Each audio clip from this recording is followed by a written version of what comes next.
Alright, kenapa kita sakit pada bahagian tengkuk belakang dan juga kadang-kadang kita rasa berdenyut dekat telinga? Cuba tanya diri sendiri balik. Bila last tidur malam tadi? Adakah lewat ataupun tak tidur langsung seharian? Okey, sini sikit. Bila kita tak tidur malam ataupun badan kita terlalu penat, kita tidur lewat, bangun awal, apa yang akan terjadi pada badan kita ialah otot sini akan tegang di bahagian traps. Dia akan tegang, dia tarik sampai dekat leher, tengkuk belakang ni, dan dia tarik pada saraf telinga. Kalau tersilap, maksudnya kalau dahsyat lagi, sampai migraine dia tarik kepala.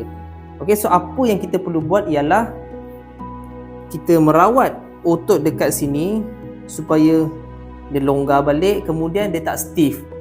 Bila dia dah longgar, dah kendur, masuk pada bahagian tengkuk pula, tekanan jangan terlalu kuat, perlahan-lahan saja. Okey, tekan lurut dia, kemudian main sikit dekat bahagian kepala. Ini untuk membantu pada yang tak tidur malam ataupun tidur lewat, bangun awal, kemudian dia kacau, mengganggu sewaktu kita nak buat kerja. Urut sikit bagi lega. Tetapi bila balik daripada kerja, tidurlah. So, poin utama dia, dapatkan rehat yang cukup. Kalau tak cukup rehat, akan sakitlah pada bahagian-bahagian traps, leher, kadang-kadang sampai kita rasa berdenyut dekat telinga, kita boleh jadi anxiety dan overthinking.